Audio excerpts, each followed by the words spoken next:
कल चिंतन किया था कि 11 भूमिकाएं हैं भक्ति की, जिसमें प्रथमम महताम सेवा तद्दया पात्रता ततः श्रद्धा तेषाम धर्मेषु ततो हरिगुण श्रुति। इन पर विचार करते करते हम ततो रत्यंकुरोत्पत्ति स्वरूपाधिगतिस्ततः यहाँ तक हम लोग आए थे। उसके बाद आगे कहा है प्रेम वृद्धि परानंदे तस्यात् स्फुरणम ततः। इसके बाद व्यक्ति के जीवन में ईश्वरीय प्रेम का स्फुरण होता है।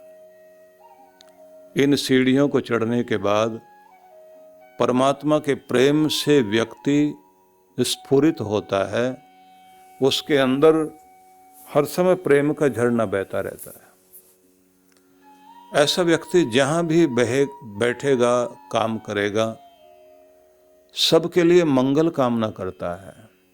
ऐसे ही महान पुरुषों ने, ऐसे ही ऋषियों ने ये प्रार्थनाएं की थी, जिन प्रार्थनाओं में हम पढ़ते हैं न त्वहम कामये राज्यम न स्वर्गम न पुनर्भवम कामये दुख तप्तानाम प्राणिनाम आरति नाशनम, कि कुछ और कामना नहीं है, न राज्य की, न मोक्ष की, न स्वर्ग की।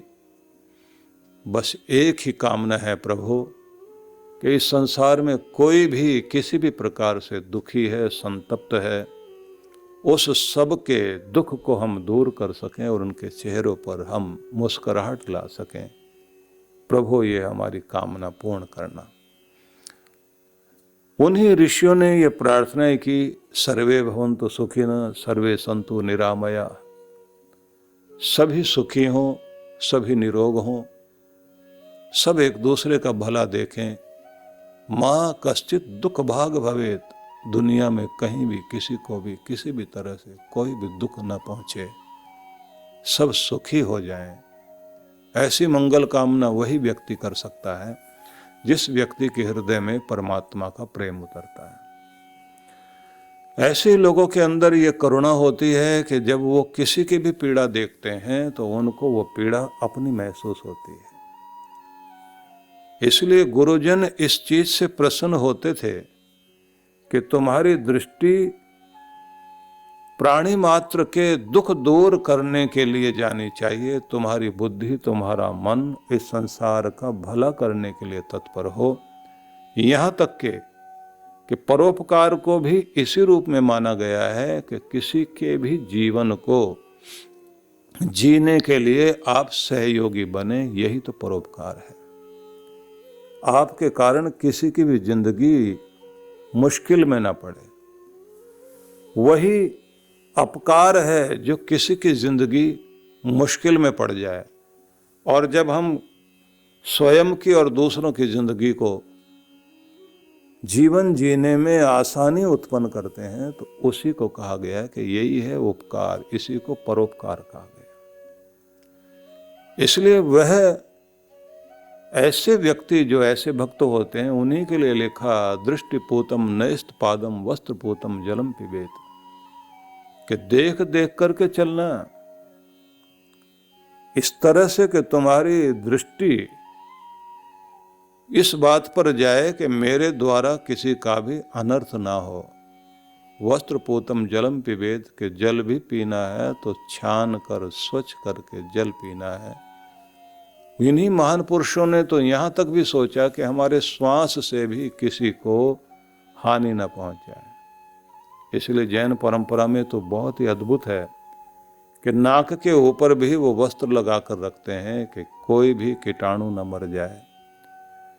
आप समझिए कि अहिंसा को पतंजलि ऋषि कहते हैं वैर त्याग की सिद्धि हो जाए तो यही तो अहिंसा है।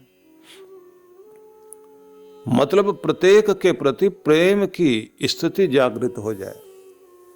और पतंजलि ऋषि ने ही चित्त की कोमलता के लिए कहा है कि भक्त लोगों को भगवान की भक्ति में चलने के लिए पहले अपने चित्त को कोमल बनाना चाहिए। और चित्त को कोमल बनाने के लिए क्या करना है, तो उन्होंने कुछ चीजें बताई हैं। उनमें मैत्री, करुणा, मुदिता, उपेक्षा, इस तरह के समस्त गुणों का वर्णन किया। उस सब का मतलब क्या होता है कि जब तक आपका चित्त कोमल नहीं होगा और आप लिक्विड फॉर्म में नहीं आओगे, मतलब आप ठोस बने हुए, कठोर बने हुए जब तक पिघलोगे नहीं, तब तक परमात्मा के सांचे में डल नहीं सकते। इसलिए व्यक्ति को पिघलना चाहिए, और पिघलने की स्थिति वो हो कि किसी का भी दुख देखे तो अपना लगे, किसी की खुशी देखे तो उस खुशी में खुश हो। इसलिए कहा सबके प्रति मैत्री और दुखियों के प्रति करुणा। मैत्री, करुणा, मुदिता, उपेक्षा, दूसरों की उन्नति देखते हुए प्रसन्न होना, जलना नहीं।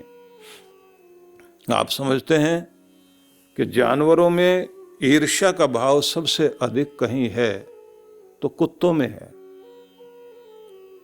कुत्ता अपनी बिरादरी को देख करके बहुत परेशान होता है। इसलिए जो वेदों में भी मंत्र हैं कि मनुष्य तुम्हारे अंदर भी पशुओं की पशुता बसी भी है, उससे ऊपर उठना। उलोक यातुम शुश्लोक यातुम जहिष्व यातुम उत्कोक यातुम। तो वहां कहा गया उलोक यातुम। उल्लू की गति भी व्यक्ति के अंदर है। शुश्लोक यातुम भेड़िए का स्वभाव भी है। श्वयातुम कुत्ते का स्वभाव भी मनुष्य के अंदर है। लेकिन जरा सोच करके देखिए, जो आजकल हम पूरे समाज को देखते हैं, कुत्ते के अंदर ये एक कमी जरूर है कि अनजाने किसी भी कुत्ते को वो अपने मोहल्ले में देखेगा तो उस पर भौंकता है। अपना खुद का परिचित अगर उसके सामने हो तो उसे देखकर कभी नहीं भौंकेगा और न उसको परेशान करेगा। उसे परिचित से कोई लेना देना नहीं है। उसे परेशानी होती अपरिचित को देख करके। मनुष्य की और किसी को भी खाता पीता देखेगा कुत्ता, अपने किसी भी अपने बिरादरी वाले को, उसको परेशानी नहीं है। हाँ, अपरिचित खा पी रहा हो और ये देख ले उसके मोहल्ले में आकर के उसी के मोहल्ले का जो हक उसका है और वो खा रहा हो, कोई बाहर वाला आके, वो भिड़ जाएगा उससे। अब थोड़ा उलट के देखिए कि इंसान को अपरिचित से कोई लेना देना नहीं। अपरिचित कितनी भी तरक्की करे हमें कोई फर्क नहीं पड़ता। जाना पहचाना तरक्की कर जाए तो छाती पर सांप लौटते हैं कि ये कैसे बढ़ गया। ये सबसे बड़ी दुखद बात होती।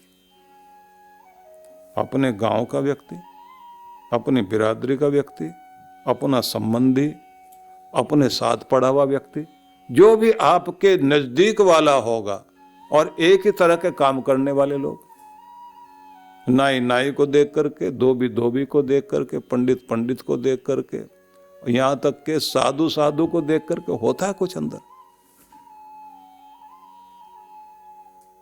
संगीत वाले एक दूसरे को देख लें तो उसके बाद उनका संगीत छूट जाता, कुछ और निकलना शुरू हो जाता है। तब समझ में आता है ये भी सुर होते हैं। वो सुर असुर हो जाता। तो विचित्रता है कि ईर्ष्या रहती मनुष्य के अंदर। और हमारे मनोवैज्ञानिक और हमारी मेडिकल साइंस जो ये कहती है कि आपके पास एक एनिमल ब्रेन है,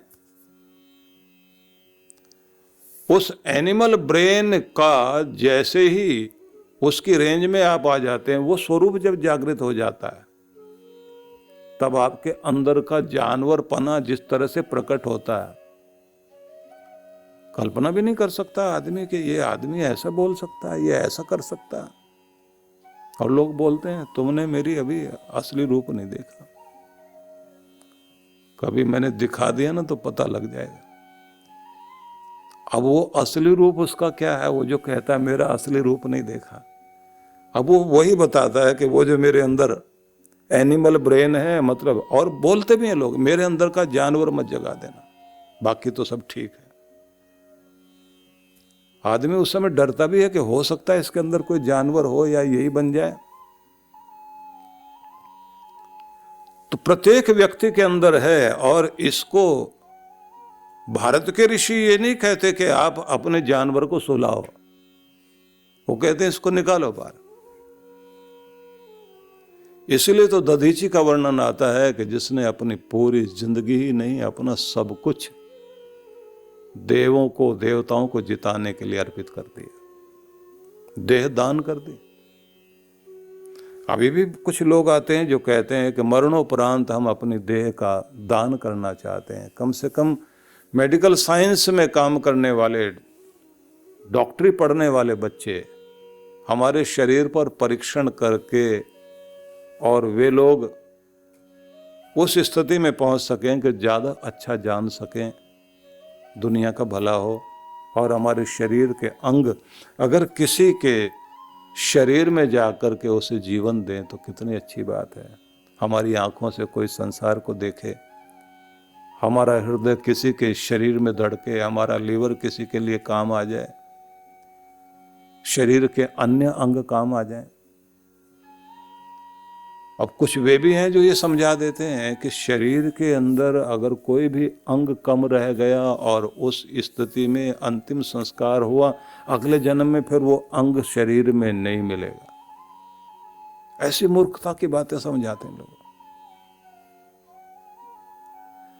जिस शरीर को राख हो जाना है, अगर वो शरीर किसी के काम आ गया तो समझ लीजिए कि आपके पूरे जीवन में कोई अच्छे काम हुए हों या ना हुए, आखिरी में कम से कम एक ही कर्म से आपने अपना मनुष्य जीवन तो पक्का कर लिया।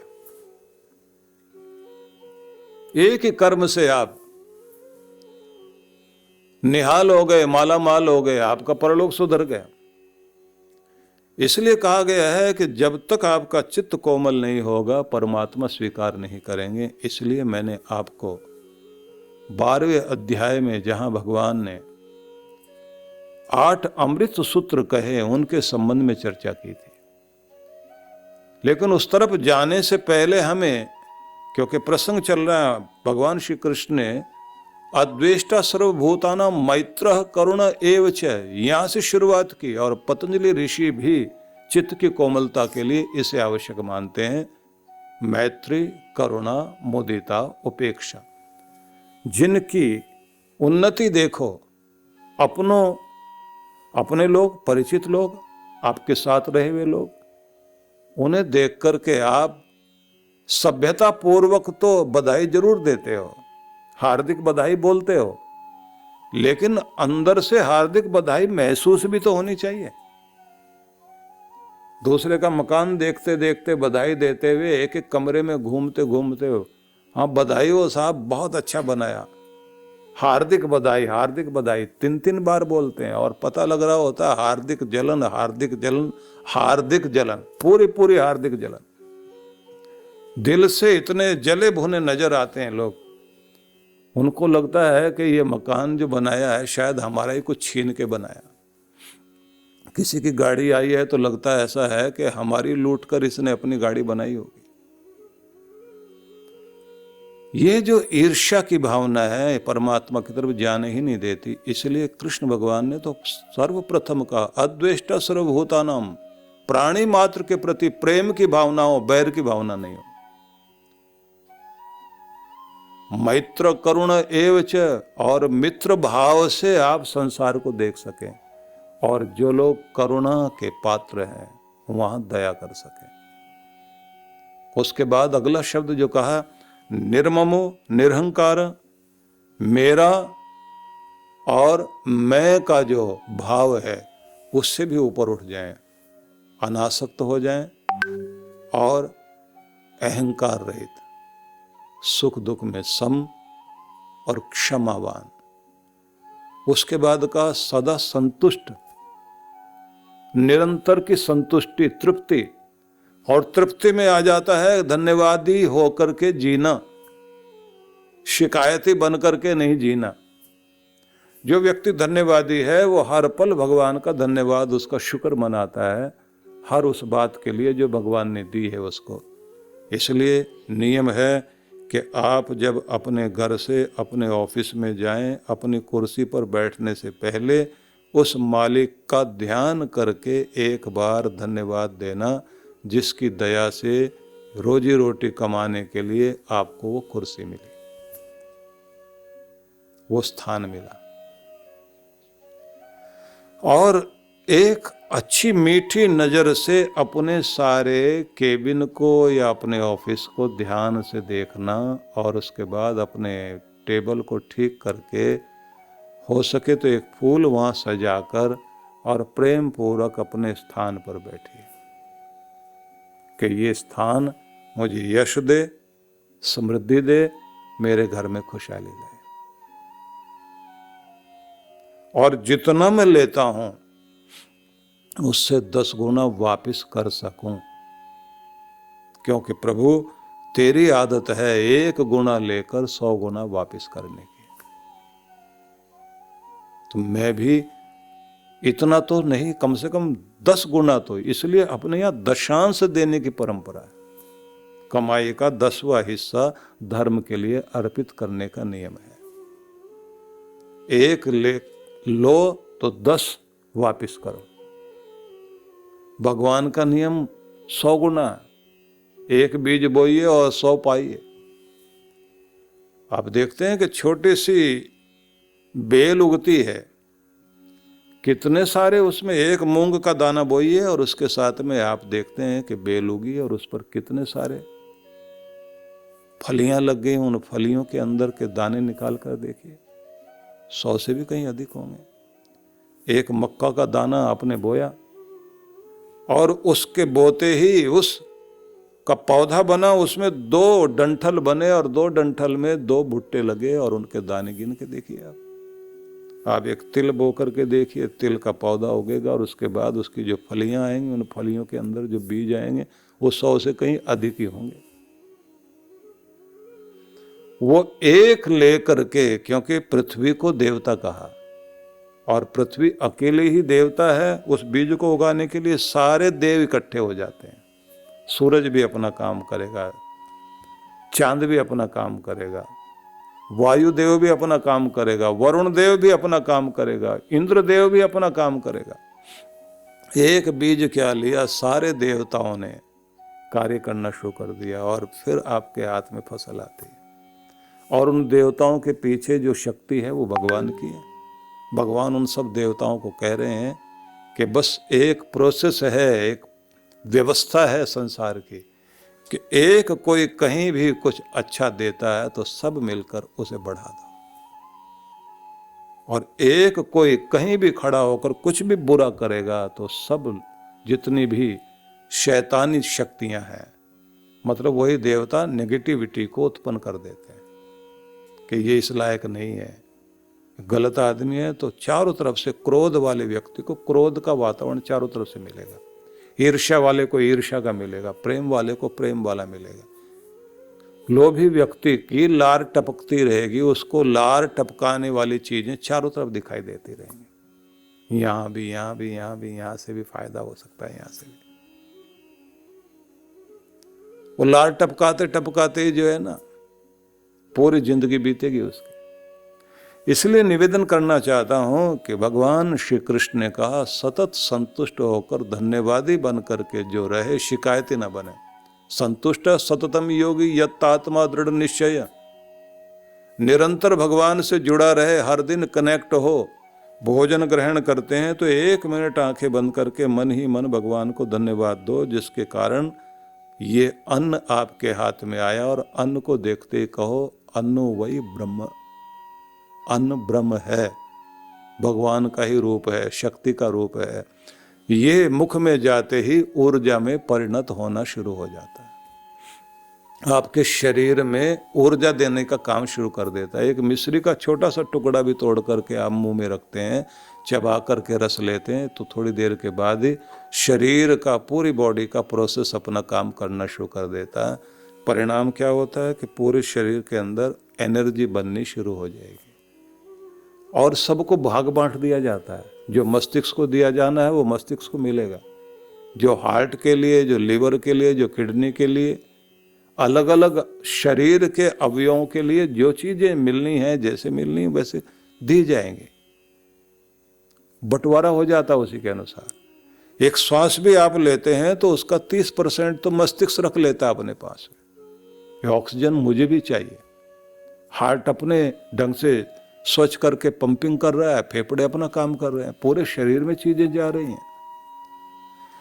तो इसलिए मैं ये कहना चाहता हूं कि जब आपके हाथ में आना है तो धन्यवाद दे करके परमात्मा से जुड़ जाइए। रोजी रोटी कमाने बैठे, परमात्मा से जुड़ जाइए। जब आप अपना ऑफिस बंद करके घर की तरफ आ रहे हैं तो धन्यवाद करो और कहो कि प्रभु आपकी कृपा, आज की ड्यूटी, आज का कर्तव्य पूरा हुआ और फिर मैं आऊं और बेहतर कर सकूं और हर दिन स्वयं को निखारूं।